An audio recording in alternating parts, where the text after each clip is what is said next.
বিশেষ করে আজকের এই অনুষ্ঠানে কষ্ট করে যে সমস্ত সাংবাদিক ভাইরা আপনারা এসেছেন, আপনাদের মাধ্যমে সমাজকে জানাতে চাই, এই বাংলার জমিনে যতক্ষণ পর্যন্ত জাকের পার্টি ক্ষমতায় না যাবে ততক্ষণ পর্যন্ত এই বাংলার জমিনে শান্তি আসবে না। একমাত্র শান্তি দল হচ্ছে জাকের পার্টি। কেননা জাকের পার্টিকে খাজা এনায়েতপুরী বলেছেন আকাশে ঘূর্ণায়মান অবস্থাকে পার্টি ছিল, সেই জাকের পার্টিকে জমিনে আমার পীর কেবলা জান হুজুরের মাধ্যমে রহমত স্বরূপ আল্লাহ পাক নামায় নিয়ে আসছেন। এই জন্য জাকের পার্টি মানেই হচ্ছে রহমত। আবার এখন আমাদের সামনে অত্যন্ত গুরুত্বপূর্ণ বক্তব্য রাখবেন আমাদের মাথার তাজ জাকের পার্টির মহামান্য চেয়ারম্যান, আমার পীর কেবলা জান হুজুরের প্রতিচ্ছবি, যার চেহারা মোবারক দেখলে পীর কেবলা জানের চেহারা মোবারকের কথা স্মরণ হয়, যার মুখের দিকে তাকালে আমার পীর কেবলা জান হুজুরের কলম আমাদের সামনে চলে আসে, যার পবিত্র বাণী শুনলে মনে হয় পীর কেবলা জান হুজুর আমাদেরকে বাণী দিচ্ছেন। আমাদের সেই নেতা এখন আপনাদের সামনে অত্যন্ত গুরুত্বপূর্ণ বক্তব্য রাখবেন। আসেন আমরা দাঁড়িয়ে স্লোগান দেই, নারায়ে তাকবীর, বিশ্ব আলী ফরিদপুরি জিন্দাবাদ, জিন্দাবাদ, জাকের পার্টি, জাকের পার্টি জিন্দাবাদ, জিন্দাবাদ।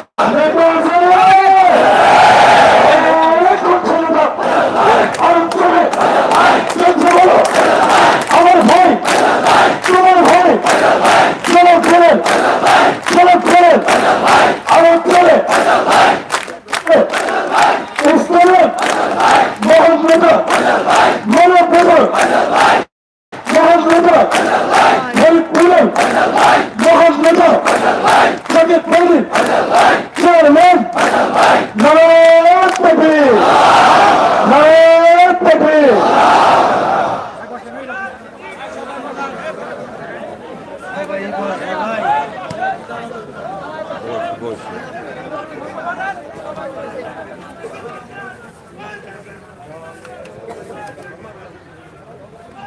আপনারা কেউ কথা বলবেন না, বসে পড়েন।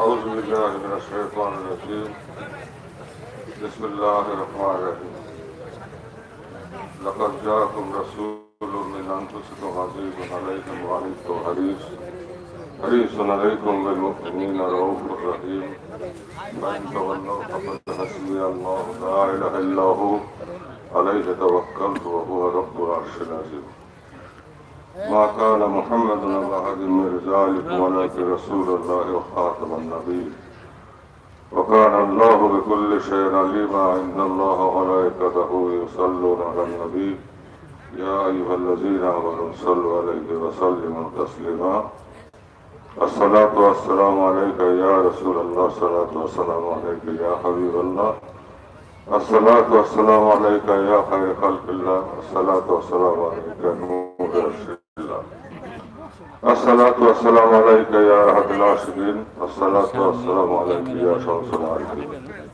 الصلاة والسلام عليك يا رحمة للعالمين الصلاة والسلام عليك يا شفيع المذنبين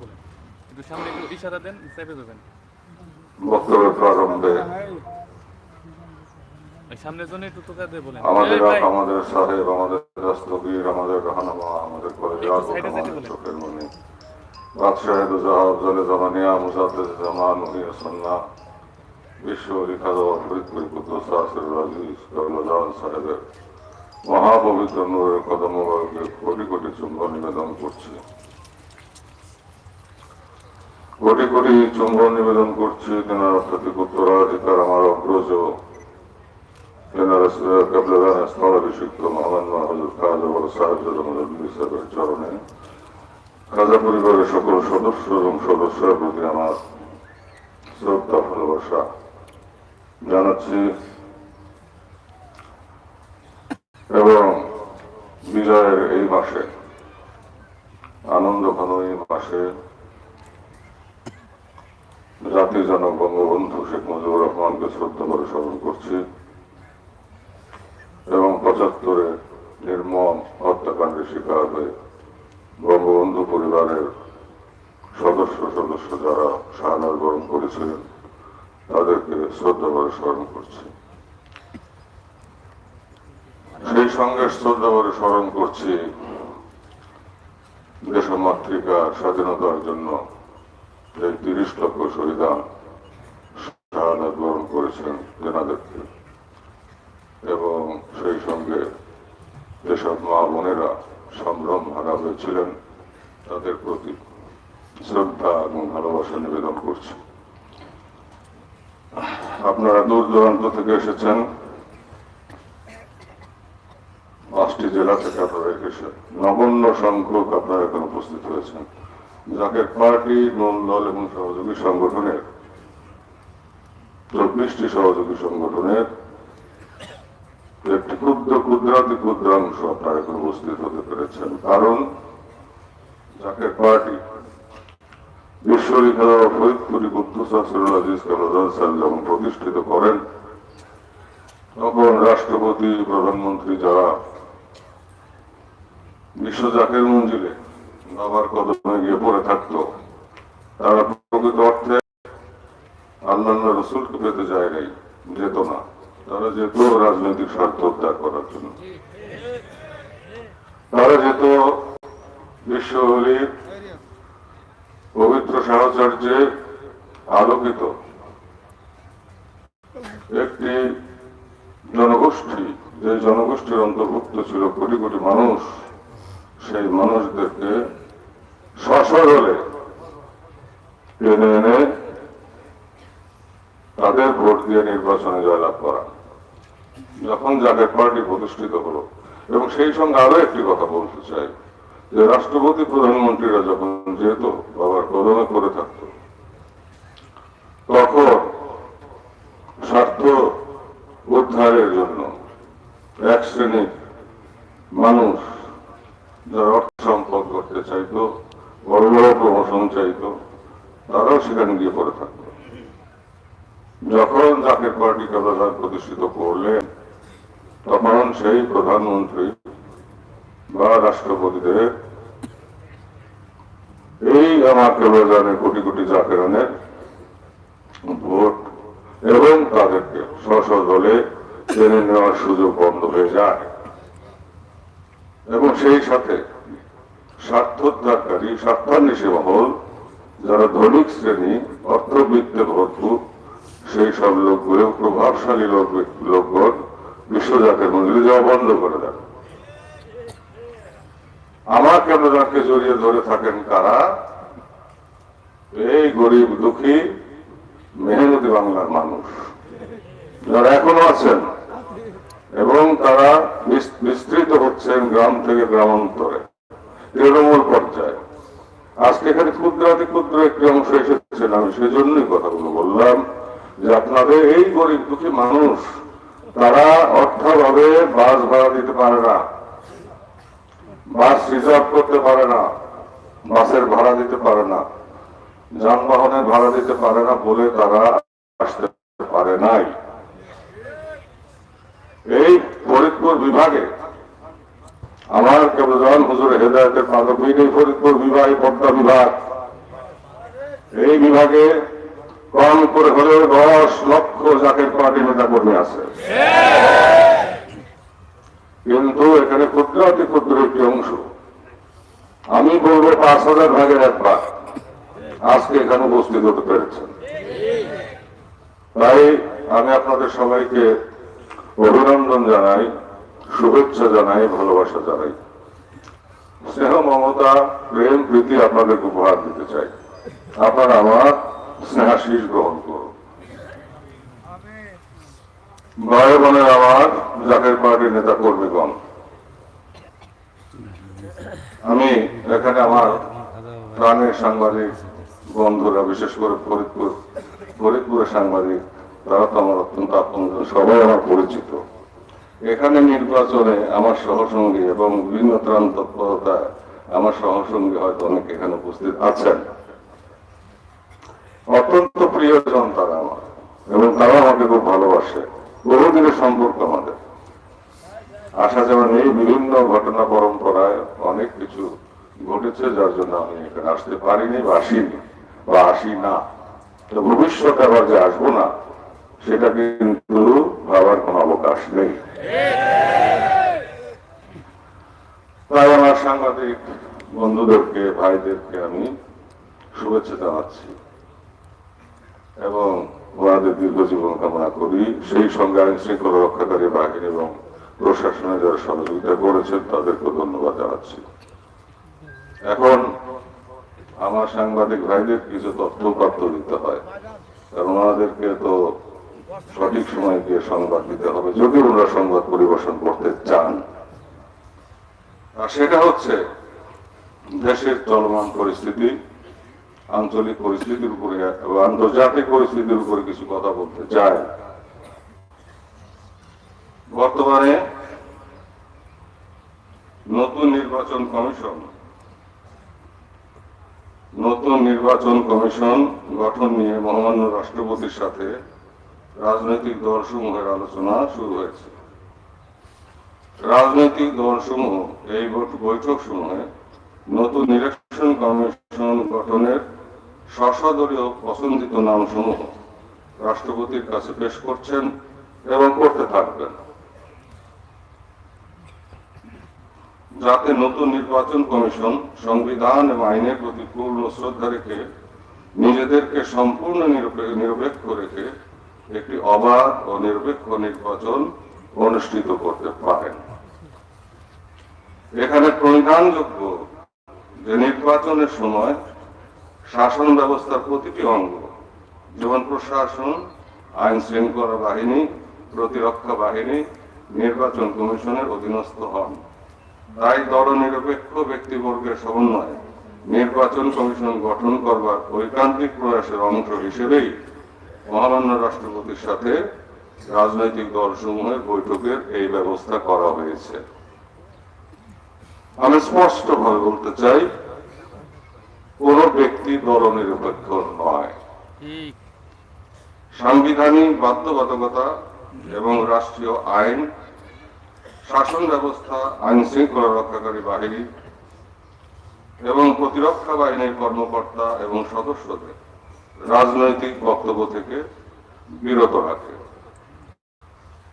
এবং এর বাইরে সর্বস্তরে সুশীল সমাজ, বুদ্ধিজীবী, আইনজীবী, সাংবাদিক সহ দেশবাসী প্রকাশ্যে বা অপ্রকাশ্যে কোন না কোন রাজনৈতিক দলের প্রতি সমর্থন লালন করেন।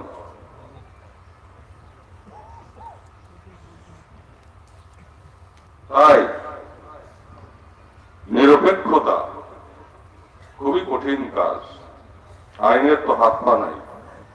আইন যারা প্রয়োগ করেন তারা সম্পূর্ণরূপে নিরপেক্ষ থাকবেন, এর নিশ্চয়তা পায়, এর গ্যারান্টি কোথায়? আমরা তো বিগত দিন থেকে আমরা দেখছি 1973 সাল পর্যন্ত নির্বাচন সম্পর্কে কোনো কথা ছিল না, নির্বাচন নিয়ে কোনো বিতর্ক হয়নি।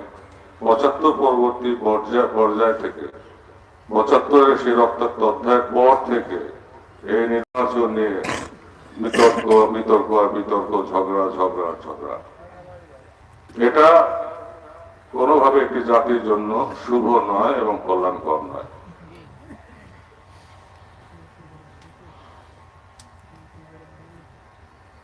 আরো একটি কথা এখানে বলি, উপমহাদেশ প্রসঙ্গ এবং বাংলাদেশের আভ্যন্তরীণ প্রসঙ্গ, আন্তর্জাতিক চক্রান্ত।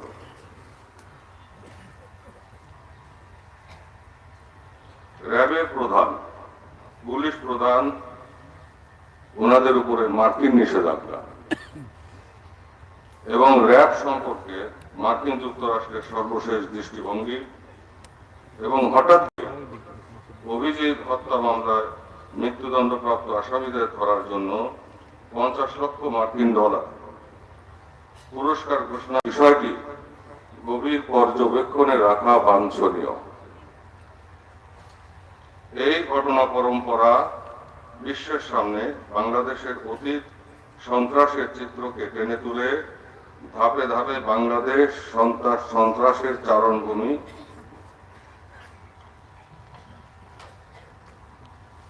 এই অপবাদ দিয়ে এবং পুলিশ ও র্যাবের ব্যর্থতা এক করে একটি নতুন উপাখ্যান রচনা করার পদক্ষেপ হলেও হতে পারে। এবং এমনও হতে পারে যে ঘটনা প্রবাহ বিশ্ব প্রচার মাধ্যমে প্রচার করে বাংলাদেশ এবং সন্ত্রাসের অতীত ইতিহাসকে নতুন করে প্রকাশ অব্যাহত রাখার একটি অধ্যায়ে বাংলাদেশে ঘাপটি মেরে থাকা সন্ত্রাসীদের দ্বারা আবার বোমা হামলা চালানোর চেষ্টা হলেও হতে পারে। এবং সন্ত্রাস দমনে পুলিশ এবং র্যাব বাহিনী ব্যর্থ, এই অজুহাত তুলে এদেশে সন্ত্রাস নির্মূলে সৈন্য প্রেরণের প্রস্তাব আসলেও আসতে পারে। কারণ সামরিক কৌশলগত দিক থেকে বাংলাদেশ এখন দক্ষিণ এশিয়া এবং দক্ষিণ পূর্ব এশিয়া একটা অত্যন্ত গুরুত্বপূর্ণ দেশ।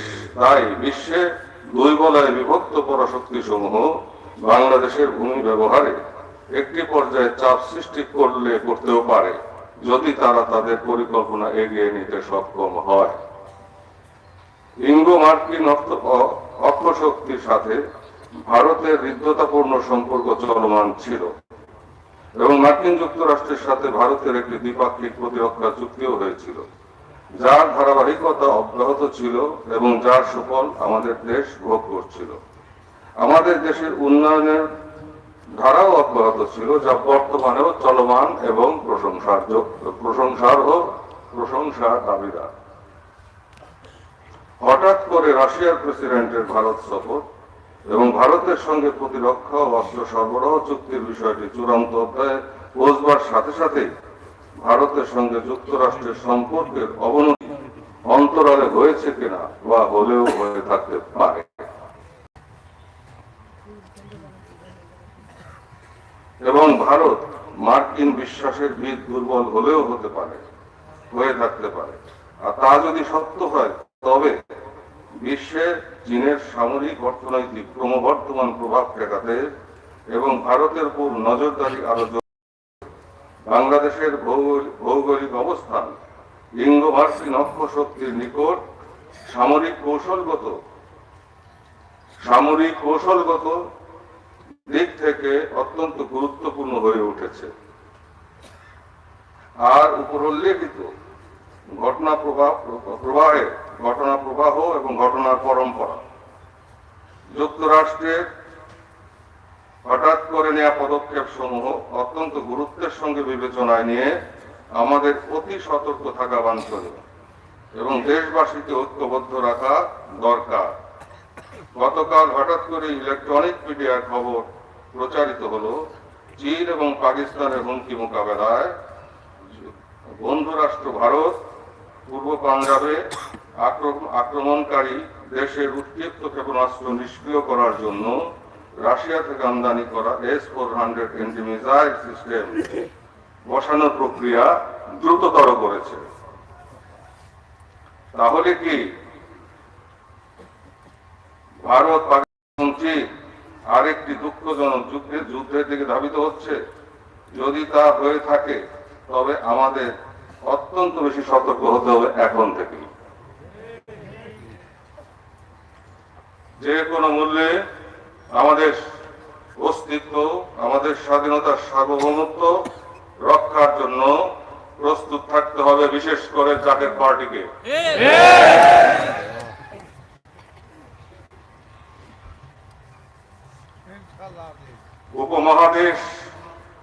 উপমহাদেশে কোনো যুদ্ধ বিগ্রহ না হোক এবং বাংলাদেশের জনগণ এবং বন্ধু রাষ্ট্র ভারত সহ উপমহাদেশের অন্যান্য দেশসমূহের 175 কোটি সাধারণ নির্দোষ জনগণের জানমালের নিরাপত্তা নিশ্চিত হোক, এটাই আমাদের কামনা, এটাই আমরা চাই। তবে উপমহাদেশে কোন অনাকাঙ্ক্ষিত দুঃখজনক যুদ্ধ যদি বেঁধেই যায় তবে পরমাণু আক্রমণ প্রতি আক্রমণের সম্ভাবনা উড়িয়ে দেওয়া যায় না।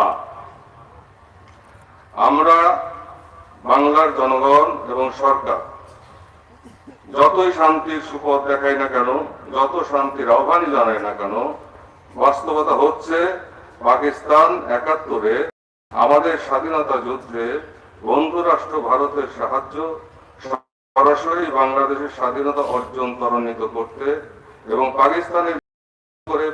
পাকিস্তানের দখলদার বাহিনীকে পরাজয় বরণে বাধ্য করে এবং মুক্তি বাহিনীর নিকট আত্মসমর্পণে বাধ্য করে। সেই পরাজয়ের প্রতিশোধ দেওয়ার জন্য পাকিস্তান মরিয়া হয়ে চীনের সাহায্যে সহযোগিতায় শত শত পরমাণু বোমা তৈরি করেছে, স্বল্প পাল্লা এবং মধ্য পাল্লার বিপুল পরিমাণ ক্ষেপণাস্ত্র তৈরি করেছে এবং করছে। ঘটনা পরম্পরা একটির সাথে আরেকটি জড়িত এবং আমাদের দেশের আভ্যন্তরীণ, আঞ্চলিক, আন্তর্জাতিক চলমান ঘটনা প্রবাহ এবং ষড়যন্ত্র সমূহ বিশ্লেষণ করে আমি বলেছিলাম উপমহাদেশ জুড়ে কালো মেঘের ঘনঘটা লক্ষ্য করা যাচ্ছে। এখন কে ক্ষমতায় রইল আর কে ক্ষমতার বাহিরে রইল এটা মুখ্য নয়।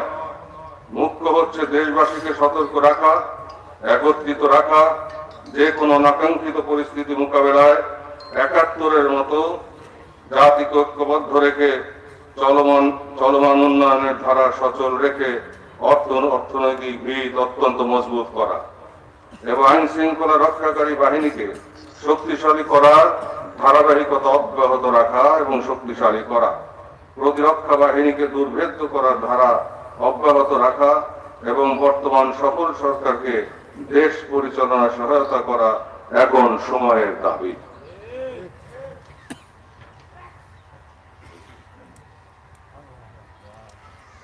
তবে সামনে খুব ভয়াবহ বিপদের আশঙ্কা আমি আশঙ্কা করছি এবং লক্ষ্য করছি পরিস্থিতি বিশ্লেষণ করে।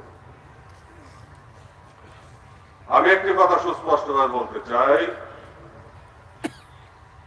উদ্ভূত যে কোনো পরিস্থিতি মোকাবেলায় জাকের পার্টির কোনো বিকল্প নাই। 2 দিন আগে হোক 2 দিন পরে হোক, আমি স্পষ্টভাবে বলছি জাকের পার্টি ক্ষমতায় যাবে।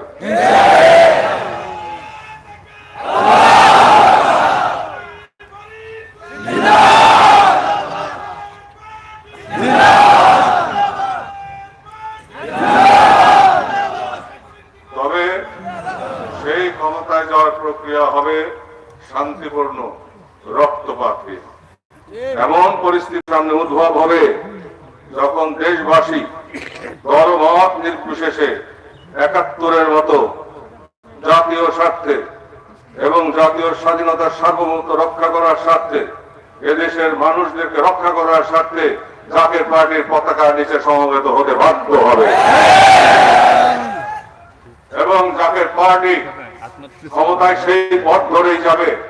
মানুষের মাথায় আঘাত করে, ভোট চুরি করে, মিথ্যা করে, হত্যাকাণ্ড চালিয়ে, রক্তপাত ঘটিয়ে জাকের পার্টি ক্ষমতায় যাবে না। ধৈর্যধারী জাকের পার্টি দল, ধৈর্যধারী জাকের পার্টি একটি রাজনৈতিক দল, পবিত্র দল, একজন মহামানব কর্তৃক প্রতিষ্ঠিত একটি দল। এই দল ধৈর্য ধরেছে 32 বছর। বহু চেষ্টা হয়েছে আমাদেরকে ছত্রভঙ্গ করে দেওয়ার জন্য, বহু চেষ্টা হয়েছে জাকের পার্টির ঐক্যকে ধ্বংস করে দেওয়ার জন্য, জাকের পার্টিকে ধ্বংস করে দেওয়ার জন্য। সফল হয় নাই কেউ। বিগত দিনে বহু সরকার চেষ্টা করেছে, পারে নাই। বঙ্গবন্ধু স্বাধীনতা স্থপতি, জাতির জনক, যেই স্বপ্নে বা সে যেই স্বপ্ন মন মননে ধারণ করে নিজের জীবন উৎসর্গ করেছিলেন এবং ভিত রচনা করে দিয়ে গিয়েছিলেন, দিগদর্শন দিয়ে গিয়েছিলেন, তারই ধারাবাহিকতায় এরশাদ সাহেবের আমলে কিছু উন্নয়ন ঘটেছে। সবচেয়ে বেশি উন্নয়ন হয়েছে আমাদের ত্যাগের বিনিময়ে মহাজোট সরকার গঠনের মধ্য দিয়ে। এবং এই সরকার বিগত 14 বছর যাবৎ পরিশ্রম করে দেশকে এগিয়ে নিয়ে যাওয়ার চেষ্টা করছে। আমাদের দেশকে এই এগিয়ে নিয়ে যাওয়ার প্রয়াস এবং প্রক্রিয়াকে ধ্বংস করার জন্য এখন ষড়যন্ত্র শুরু হয়েছে। আর এই কথাটাই বারবার বলতে চাই, উপমহাদেশের পরিস্থিতি ভালো হয়, বিশ্ব পরিস্থিতি কোন দিকে যায় সেদিকে আমাদের লক্ষ্য রাখতে হবে। তার সাথে সম্পর্কিত আমাদের ভবিষ্যৎ স্বার্থ। অতএব কোন ধরনের হঠকারিতা অথবা কোন ধরনের অতিমাত্রায় ক্ষমতা লিপ্সা যেন সীমা লঙ্ঘন করে দেশকে ঝগড়া বিবাদের দেশে পরিণত না করে, আবার রক্তাক্ত প্রান্তরে বাংলাকে পরিণত না করতে পারে, সেদিকে আমরা সজাগ দৃষ্টি রাখছি। সময় হবে যখন জাকের পার্টি ক্ষমতায় যাবে এবং সেই জন্য আপনারা ধৈর্য ধারণ করেন। নিকট ভবিষ্যতে সেই সময় উদ্ভূত হবে। ঘটনা প্রবাহ যেদিকে গড়াচ্ছে তাতে আমি সুনিশ্চিত কেমন হুজুর পাক জবারে যা কিছু বলে গিয়েছিলেন তা আজকে সেটা বাস্তবায়িত হচ্ছে। আল্লাহ তাআলা সেটা দুনিয়াতে বাস্তবায়ন করছে এবং বাংলাদেশেও সেটা হচ্ছে।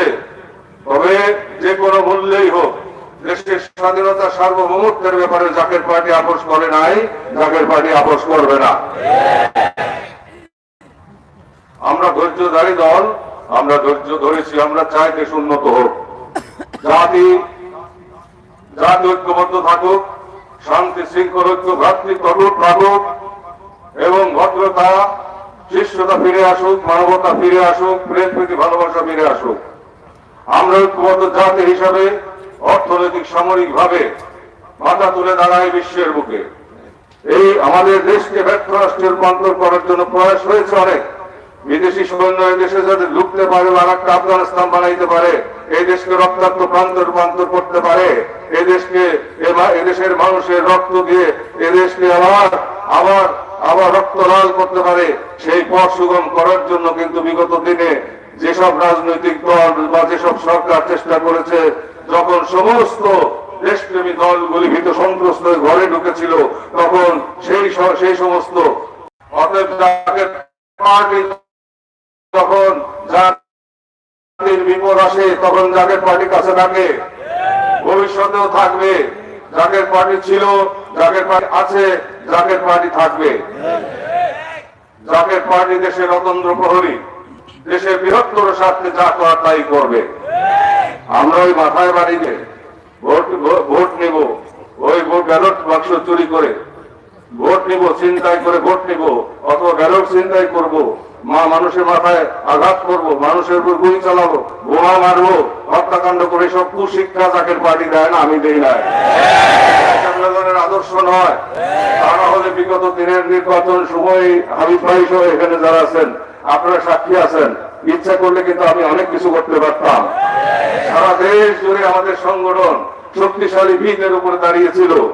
আমি যদি তখন চাইতাম যে আমি নির্বাচিত হতেই চাই, তাহলে কিন্তু সেটা ছিল আমার জন্য একটি মোক্ষম সুযোগ। এদেশে নির্বাচন কিভাবে হয় এবং পরাজিতকে কিভাবে জয়ী ঘোষণা করা হয়, জয়ীকে কিভাবে পরাজিত করা হয়, সেটা তো আমরা দেখতে দেখতে অভ্যস্ত। অতএব ইলেকশন কমিশনের নিরপেক্ষতা অথবা অনিরপেক্ষতার উপরে আমার কোনো আস্থা নাই। এটা নিয়ে ঝগড়া বিবাদ চলতেই থাকবে। এটা বিএনপি প্রস্তাব দিয়েছে যে নির্বাচনকালীন একটি সরকার গঠন করো। নির্বাচনকালীন সরকার তো মুখ্য বিষয় নয়, মুখ্য বিষয় হচ্ছে নিরপেক্ষতা। আর যেহেতু নিরপেক্ষতা যে পরাজিত হবে সে নিরপেক্ষতা নিয়ে প্রশ্ন তুলবেই। অতএব ঝগড়া বিবাদ লেগেই থাকবে। আমরা চাই ঝগড়া বিবাদ না হোক, আমরা ঝগড়া বিবাদের অবসান চাই, আমরা দেশের মঙ্গল চাই, দেশকে আমরা ভালোবাসি। অনেক রক্তের বিনিময়ে আমরা স্বাধীনতা পেয়েছি। 254 বছর আমরা গোলামীর জিঞ্জিরে আবদ্ধ ছিলাম। বহু কষ্টে রক্তের বিনিময়ে রক্ত ঝরিয়ে দেশ স্বাধীন হয়েছে। এই দেশের স্বাধীনতা রক্ষা আমরা করবোই যে কোনো মূল্যে। এই দেশের মানুষকে রক্ষা করবো আমরা যে কোনো মূল্যে। কি ত্রাণের প্রাকৃতিক দুর্যোগে বলেন, কি নির্বাচনে বলেন, বা কি রাজনৈতিক অস্থিরতার সময় বলেন, কি কোন চক্রান্তের সময় বলেন, জাকের পার্টি কিন্তু বসে থাকে নাই। জাকের পার্টি রাজপথে ঠিকই নেমেছে। অর্থাৎ আমি যদি ক্ষমতা লিপ্ত হইতাম বা জাকের পার্টিকে দ্রুততার সাথে ক্ষমতায় যে কোনো ভাবে নিতে চাইতাম, সেই শক্তি কিন্তু আমার রয়েছে। ঢাকা শহরকে সম্পূর্ণরূপে অবরোধ করে রাখার মতো এবং ঢাকা জেলাকে জনসমুদ্রে রূপান্তর করার মতো জনশক্তি আমার আছে। কিন্তু আমি সেই পথে যাই নাই, যাবো না। কারণ আমি জানি সামনে কি হবে, আমি খুব ভালো করেই জানি। পরিস্থিতির উদ্ভব ঘটবে, সেই পরিস্থিতিতে আপনাদের হাল ধরতে হবে, জাকের পার্টিকে হাল ধরতে হবে। আপনারা সবাই প্রস্তুত থাকবেন।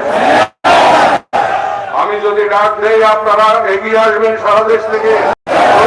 পয়সা না থাকলে পায়ে হেঁটে আসবেন এবং দেশের স্বার্থে আমি যে নির্দেশনা দিব অক্ষরে অক্ষরে আপনারা পালন করবেন। আমি যদি পানিতে ঝাঁপ দিতে বলি আপনারা ঝাঁপ দেবেন। আমি যদি আগুনে ঝাঁপ দিতে বলি আপনাদের ঝাঁপ দিবেন, তবে আপনাদেরকে আমি আগে ঝাঁপ দিতে দেবো না, প্রভু আমি ঝাঁপ দেবো, তারপর আপনারা ঝাঁপ দিবেন। অনেক জাগের পার্টির পথ থেকে রুদ্ধ করে রাখতে পারবে না ইনশাআল্লাহ। জাগের পার্টি একজন মহামানব কর্তৃক প্রতিষ্ঠিত পার্টি, মানব কল্যাণের পার্টি, ইসলামের প্রকৃত শাশ্বত মহিমময় আরো বিকশিত করার পার্টি। ইসলাম আজকে বিতর্কিত হয়েছে। ইসলামী অনুশাসনের কথা শুনলে মানুষ ভয় পায়। এই বুঝি গলা গেল, এই বুঝি হাত গেল, এই বুঝি গুলি করে মারলো, এই বুঝি ছুরি চালালো গলার উপরে। কেন?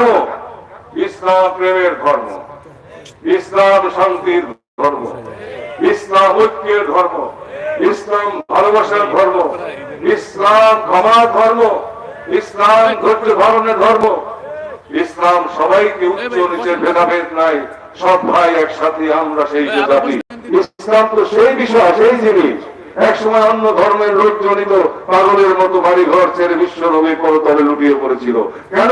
প্রেম আকর্ষণে ঘর ছেড়েছে, বাড়ি ছেড়েছে, সংসার ছেড়েছে, সৎপত্যাগী হয়েছে। জীব এমন বিশ্ব নবীর সময় দেখা গেছে যে মক্কায় যে নতুন যারা বিশ্ব নবীর কদমে দীক্ষিত হয়েছিল তাদেরকে দুরূপা ঘোড়ার সাথে বেঁধে টেনে ছিঁড়ে ফেলা হয়েছে, তারপর তারা বিশ্ব নবীকে ছেড়ে যায় নাই। কেন? প্রেমের কারণে। তাই রাসূল পাক সাল্লাল্লাহু আলাইহি ওয়াসাল্লাম ইরশাদ করেন, লা ইউমিনু আহাদুকুম হাত্তা আকুনা হাব্বা ইলাইহি মিন ওয়ালিদি ওয়া রাদি ওয়ান নাস আজমাইন। তোমরা মুসলমান হইতে পারবা, কিন্তু মুমিন মুসলমান যদি হইতে চাও তবে জীবনের চাইতে আমাকে বেশি ভালোবাসতে হবে।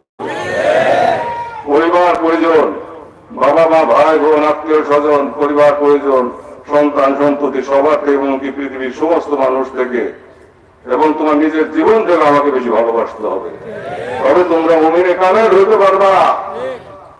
রাসূলুল্লাহ সাল্লাল্লাহু আলাইহি ওয়াসাল্লাম আরো ইরশাদ করেন, আমার উম্মতের ভিতর এমন উম্মত আসবে যারা বনি ইসরায়েলের নবীদের মতো হবে বা তার চাইতেও শ্রেষ্ঠ হবে।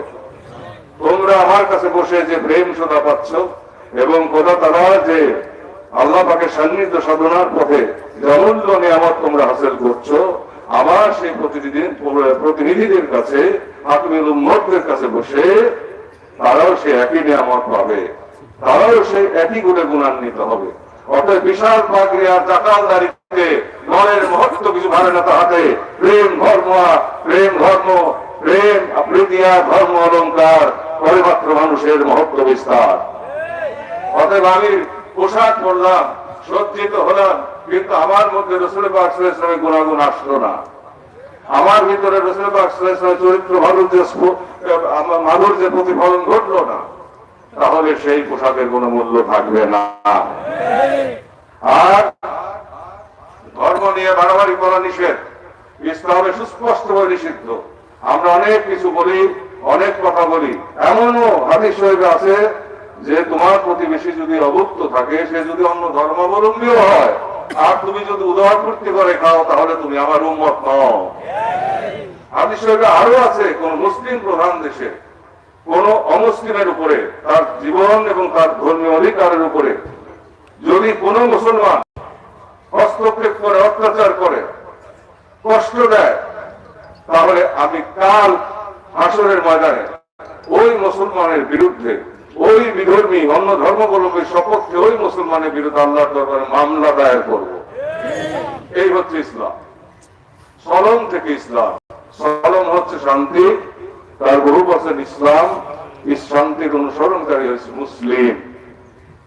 অতএব যারা অশান্তি সৃষ্টি করে তাদেরকে অন্তত মুসলমানের অন্তর্ভুক্ত রাখা যায় না বা বলা যায় না।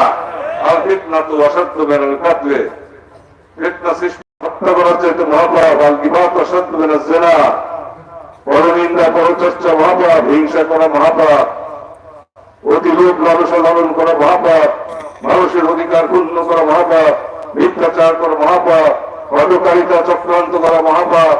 এই সমস্ত মহাপাপ সমূহ সম্পর্কে কি আমরা সম্যক অবগত আছি বা সেটা নিয়ে আমরা চিন্তা করি? আলেম ওলামা সকল সেটা কি বলেন জনগণের কাছে? বিদায় হযরত রাসূল পাক সাল্লাল্লাহু আলাইহি ওয়াসাল্লাম কি কথাগুলো বলে গিয়েছিলেন যে হে দুনিয়ার মানুষ শোনো, এই হয়তো তোমাদের সাথে আমার শেষ সাক্ষাৎ, আর হয়তো সাক্ষাৎ নাও হতে পারে। আমি পরিষ্কার হয়ে বলে যাই, হে দুনিয়ার মানুষ, মুসলমান বলেন নাই, সাহাবী বলেন নাই, তিনি বলেছেন হে দুনিয়ার মানুষ, শোনো, তোমরা রক্তপাত করো না এবং ঝগড়া বিবাদ করো না, ধর্ম নিয়ে জবরদস্তি করতে গিয়ে বহু জাতি আল্লাহর কোরআনে ধ্বংস হয়েছে। ধর্ম প্রচার করতে হবে মধুর সুরে। আগে যাবে প্রেম, তারপরে থাকবে ক্ষমা, তারপরে থাকবে শাসন। এই জন্য সূরা বাকারাতে আল্লাহ পাক বলেন, আমার রঙে রঙিন হও। সেই রংটা ধারণ করেছিল পূর্ণরূপে বিশ্বনবী রাসূল পাক সাল্লাল্লাহু আলাইহি ওয়াসাল্লাম এবং তার উত্তরাধিকারদের মধ্যে যত নায়েবে নবীগণ, হাকিমুল উম্মতগণ এসেছেন, তার মধ্যে সর্বশ্রেষ্ঠ বিশ্ব আলী খাজা ভুলপুরি কেবলাজান সাহেব পূর্ণ রঙে রঙিন ছিলেন। রাসূল পাক সাল্লাল্লাহু আলাইহি ওয়াসাল্লামের চরিত্রে পূর্ণ মানবীয়ময় ছিলেন বিশ্ব আলী, এবং তিনার সহচর্য থেকে আমাদের মধ্যে ছিটে ফোটা যাই এসেছে, অন্তত পক্ষে কিছু গুণাগুণ আপনাদের সবার মধ্যে আছে, যে আপনারা সত্যের পথে, সাম্যের পথে, একতার পথে আপনারা সবাই প্রতিষ্ঠিত এবং ধনী দরিদ্র নির্বিশেষে আপনারা এক কাতারে আছেন। ইসলাম শিক্ষা দেয় যে তুমি হে ধনী, তুমি গরিবকে ঘৃণা করো না, হে গরিব তুমি ধনীর সাথে হিংসা করো না, একটি পরিবারের মতো থাকো। যে ধনী সে গরিবকে টেনে তোলো, তাকে সাহায্য করো, আর গরিবকে বলা হয়েছে তুমি সেই তোমার ধনী ভাইকে জড়িয়ে ধরে থাকো, পরস্পর একসাথে আবদ্ধ হও। এই জন্য নামাজে এক কাতারে দাঁড়িয়ে কথা বলার কথা, এক কাতারে দাঁড়িয়ে সবাই নামাজ আদায় করার কথা, যাতে কাঁধে কাঁধ মিলিয়ে, যাতে ধনী গরিবের প্রতি ঘৃণা না আসে, গরিবের ধনীর প্রতি দুঃখময় হিংসা তৈরি না হয়। এরপর ঈদের জামাত, পাঁচ ওয়াক্ত জামাত, তারপরে শুক্রবারের জামাত, ইয়ামুল জুমআর জামাত, ঈদের জামাত, হজে, উকুফে আরাফা, সবকিছু মিলিয়ে উচ্চ নিচের ভেদাভেদ নাই, ভাই ভাই একসাথে আমরা সেই সে জাতি। এই তো ইসলাম। আমরা সেই ইসলামকে কোন পথে নিয়ে গেছি? আমরা সেই ইসলামকে মানুষ হত্যার পথে নিয়ে গেছি, রক্তপাতের পথে নিয়ে গেছি, বিকৃত রূপ উপস্থাপন করছি, ভীতিকর রূপ উপস্থাপন করছি, যার জন্য মুসলমানরাই এখন ইসলামী সিয়াসত বা ইসলামী শাসন ব্যবস্থাকে ভয় পায়। এরা চায় না, কারণ তারা ভয় পায় যে আমাদেরকে হত্যা করা হবে। ইসলাম আসলে আমাদেরকে হত্যা করবে, আমাদের শিরোচ্ছেদ করবে, আমাদের হাত কাটবে, পাও কাটবে ইত্যাদি। এর থেকে সরে আসতে হবে মুসলিম জাহানকে, এর থেকে সরে আসতে হবে আলিম ওলামাদেরকে। আল্লাহ রঙে রঙিন হতে হবে। আল্লাহ পাক প্রেমময়, ক্ষমাশীল বারবার করেছেন। তার সৃষ্টি জগতের মধ্যে তার 99 ভাগ তার প্রেম এবং ক্ষমা, 1 ভাগ তার ক্রোধ। অতএব সেই 99 ভাগ ক্ষমার গুণ, 99 ভাগ প্রেমের গুণ যতক্ষণ পর্যন্ত না আসবে, ততক্ষণ পর্যন্ত কেউ আল্লাহ রঙে রঙিন এ কথা বলতে পারবে না। সে অপূর্ণ থাকবে, তার দ্বারা যে কোনো কিছু করা সম্ভব হবে। নামাজও পড়বে, সুদও খাবে, নামাজও পড়বে, পরের ধন আত্মসাৎ করবে, নামাজও পড়বে, মিথ্যা কথা বলবে, নামাজও পড়বে, মানে মানুষও খুন করবে, হত্যা করবে। তাই এই ধরনের ঘটকারিতা যেরকম মুসলমানদেরকে বিভক্ত করেছে, তেমনি ভাবে বাংলাদেশে এবং মুসলিম জাহানকে ক্ষতিগ্রস্ত করেছে, মানবতার বিরোধিতা শিক্ষা দিয়েছে, ঐক্য, সাম্য, শৃঙ্খলা, ভ্রাতৃত্ব নষ্ট করেছে। এর থেকে সরে আসতে হবে মনুষ্যত্ব বোধে এবং আদর ভক্তি, মহব্বত এবং সাহস, বিনয়, ভদ্রতার ঘোষণে সবাইকে ভূষিত করতে হবে, প্রেমের বন্ধনে সবাইকে আবদ্ধ করতে হবে। এই প্রেম দিয়েই কিন্তু বঙ্গবন্ধু সারা দেশকে 71 সালে একত্রীভূত করেছিলেন। বিশ্বব্যাপী কিন্তু এই প্রেম শিক্ষা জ্বালিয়ে সারা দেশের মানুষকে উন্মাতাল করেছে এবং এখনো পর্যন্ত সেই প্রেমের বন্ধন অটুট আছে, অক্ষত আছে, চিরস্থায়ী হবে, চিরস্থায়ী ভাবে থাকবে। আমাদের বন্ধন কেউ ছিন্ন করতে পারবে না। এটা আত্মার বন্ধন, এটা প্রেমের বন্ধন। তাই সর্বশেষ আমি বলতে চাই, অকুল জাল হক অজাহাকাল বাতিল ইন্নাল বাতিলা কানা যাহুকা। সত্য সমাগত, মিথ্যা বিদরিত, সে নিশ্চয়ই সত্যের জয় অবশ্যম্ভাবী। অতএব জাকের পার্টির জয় অবশ্যম্ভাবী, জাকের পার্টির জয় অবশ্যম্ভাবী, জাকের পার্টির জয় অবশ্যম্ভাবী ইনশাআল্লাহ। আপনাদের সবার দীর্ঘ জীবন কামনা করছি। আপনারা দীর্ঘায়ু হন, আল্লাহর রহমতের চাদরে আপনারা ঢাকা থাকেন এবং সকল প্রকার বিপদ আপদ থেকে আপনারা মুক্ত থাকেন। এবং বৃহদাংশ এই 10 লক্ষ ভাই বোন যারা যাকে পার্টি নেতা কর্মী ভুল এবং সহযোগী সংগঠনে যারা আসতে পারে নাই, তাদের কাছে আমার ভালোবাসা, আমার শুভেচ্ছা, আমার প্রেম, আমার প্রীতি আপনারা সবাই পৌঁছে দিবেন। আর সেই সঙ্গে এই কথাগুলো সবার ঘরে ঘরে আপনারা পৌঁছাবেন। সামনে মহাপবিত্র বিশ্ব শরীফ 2022 আসছে। এই সময় আমি সবাইকে আপনাদের মাধ্যমে সবাইকে আহ্বান জানাচ্ছি, একজন মহামানবের আত্মিক সংস্পর্শে এবং আত্মিক সহবতে থেকে আপনারা আসুন, আমরা সবাই আল্লাহর বন্দেগী করি। আত্মিক সহবতে থেকে মহব্বত তৈরি হয়ে ইনসানিয়াত আসবে। আসুন আমরা সবাই মিলে সেই মহামানবের পদতলে নিজেদেরকে নিবেদন করি। ওলি আল্লাহ সকল অমর আল্লাহ ইন্না ওলি আল্লাহ ইয়ামুত, ওই নিশ্চয়ই সাবধান, নিশ্চয়ই জানি ওলি আল্লাহদের মৃত্যু নাই, তারা নূরের দেহ ধারণ করে থাকে। এনাদের সহবতে গেলে আল্লাহ রহমত পাওয়া যায়। তোমরা ওলি আল্লাহদের সান্নিধ্যে থাকো, সহবতে থাকো এবং আল্লাহর ইবাদত করো। নাফসে মুতমাইন্নাতে আসো এবং আল্লাহর ইবাদত করো, দাসত্ব করো, তারপরে তোমরা জান্নাতে প্রবেশ করো এবং পৃথিবীকে শান্তির বাগানে রূপান্তরিত করো। স্বর্গীয় সুবাতাসে পৃথিবীকে শান্তিময় করো। আসলে আমরা সবাই মিলে চেষ্টা করি বাংলাদেশকে স্বর্গীয় সেই সুখে সুখী করতে পারি কিনা, জান্নাতের মাথায় বাংলাদেশ আমরা প্রবাহিত করতে পারি কিনা। আমি আপনাদের সকলে দীর্ঘ জীবন কামনা করছি। জাতীয় পার্টি মূল্য সহযোগী সংগঠন সমূহের সর্বস্তরের নেতা কর্মী সদস্য সমন্বয়কারীদের দীর্ঘ জীবন কামনা করছি। সকলের জন্য আল্লাহর রহমত কামনা করছি, বাবার ভারী গুণা কামনা করছি এবং আপনাদেরকে শুভেচ্ছা পুনরায় জানালাম, প্রীতি জানা, ভালোবাসা নিলেন। আমার তো কিছু ভালোবাসা দিলাম, আপনার এই ভালোবাসাটুকু দয়া করে গ্রহণ করবেন এবং আমার ভালোবাসা পৌঁছে দিবেন। জাতীয় পার্টি মূল্য সহযোগী সংগঠনের বাহিরেও যত দেশবাসী আছে, ভাই বোন, জাতি ধর্ম বর্ণ নির্বিশেষে মুসলিম ভাইদের কাছে আমার সালাম পৌঁছাবেন এবং অন্যান্য ভাই বোনদেরকেও যারা অন্য ধর্মগুলোকে তাদেরকেও দাওয়া করবেন, তাদেরকে আমন্ত্রণ জানাবেন। তারা নিকটবর্তী স্থানে থেকে আমরা কিভাবে খাই, কিভাবে চলি, কিভাবে ইবাদত করি, কিভাবে দাসত্ব করি, কিভাবে কথা বলি, সবকিছু তারা প্রত্যক্ষ করবে। তাহলে তার ইসলামের প্রতি শ্রদ্ধাশীল হবে। সবাইকে আসতে বলেন, সবাইকে আমন্ত্রণ জানালাম, দেশবাসীকে আমন্ত্রণ জানালাম। বিশ্ব উৎসবের সময় আসুন আমরা দেশের বৃহত্তর স্বার্থকে সন্ন্যত রাখার জন্য আমরা সেই চেতনাকে শানিত করি। জাতীয় পার্টি জিন্দাবাদ, জাতীয় পার্টি, জাতীয় পার্টি, জাতীয় পার্টি। আমি যদি আপনাদেরকে আহ্বান করি আপনারা আগুনে ঝাঁপ দেবেন, আমি যদি আপনাদেরকে আহ্বান করি আপনারা পানিতে ঝাঁপ দেবেন, আমি যদি আহ্বান করি দেশের বৃহত্তর স্বার্থে আপনারা ঢাকার পদযাত্রা করবেন এবং আপনারা আমি যা হুকুম করে তৎপর করে পালন করবেন, নিশ্চয়ই করবেন। সেটা আমি জানি, শুধু আপনারা না, আমার দেশবাসী সবাই করবে। কারণ 1998 সালে নির্বাচনের কথা স্মরণ করেন, 2008 সালে নির্বাচনের কথা স্মরণ করে ঘটনা কি ঘটেছিল সাংবাদিক ভাইয়েরা সবই জানে, আমার সাথেই ছিলেন ওরা। অতএব এটা আমাদের কাছে মুখ্য বিষয় নয়, নির্বাচন আমাদের কাছে মুখ্য বিষয় নয়, মুখ্য বিষয় ক্ষমতায় কে গেল আর কে থাকলো, এটা আমাদের মুখ্য বিষয় নয়। মুখ্য বিষয় হচ্ছে আমাদের দেশের স্বার্থ। আমরা দেশের স্বার্থকে প্রাধান্য দিয়েছি, দেশের স্বার্থকে প্রাধান্য দিই এবং দিতেই থাকবো। দেশের কল্যাণে, দেশের বৃহত্তর স্বার্থে যা করার তাদের পার্টি তাই করবে ইনশাআল্লাহ।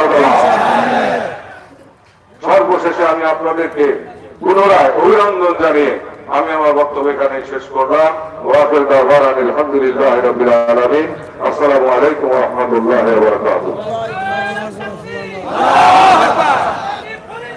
জিন্দাবাদ, জিন্দাবাদ, জিন্দাবাদ, জিন্দাবাদ, জিন্দাবাদ, জিন্দাবাদ।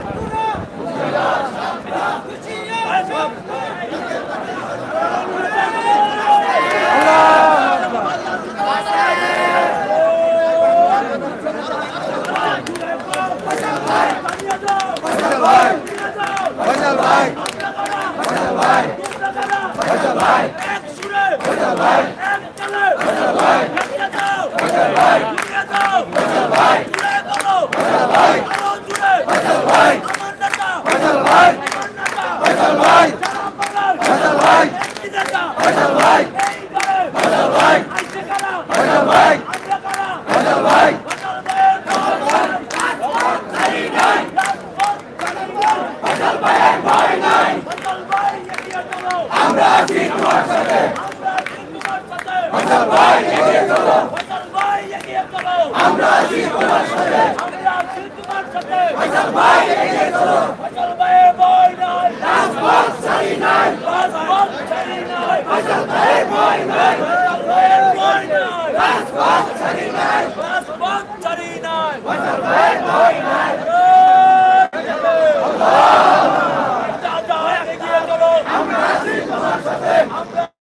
তোমার সাথে আমরা আছি তোমার সাথে আমরা আছি আপনার সাথে আমরা আছি আমার সাথে আমরা আছি আপনার পাশে ওই সারা বাংলা ছাত্র নেতা আছে নেতা আছে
একটি বিশেষ ঘোষণা ফরিদপুর বিভাগের সকল জেলার সভাপতি এবং সারা বাংলাদেশ থেকে আগত সকল জেলার সভাপতিগণ এবং সহযোগী সংগঠনের সকল কেন্দ্রীয় সংগঠনগণ আপনারা এখনই পিছিয়ে আসেন যাদের পরে মোহাম্মদ শহীদুল সচিব জনাব মুরাদ হোসেন জামাল ভাইয়ের সাথে আপনারা দেখা করবেন।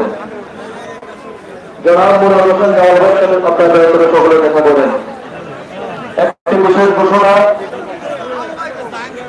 একটি বিশেষ ঘোষণা ফরিদপুর বিভাগের সকল জেলার সভাপতিগণ এবং সারা বাংলাদেশ থেকে আগত সকল জেলার সম্মানিত সভাপতিগণ এবং সহযোগী সংগঠনের কেন্দ্রীয় সকল সম্পাদক বৃন্দ আপনারা সকলেই স্টেজে আসেন। আপনারা সকল স্টেজে আসেন। জাকের বাড়ির মহামান্য চেয়ারম্যান মহোদয়ের একান্ত সচিব জনাব মুরাদ হোসেন জামাল ভাইয়ের সাথে সকলে আপনারা সাক্ষাৎ করেন। সকলে মুরাদ হোসেন জামাল ভাই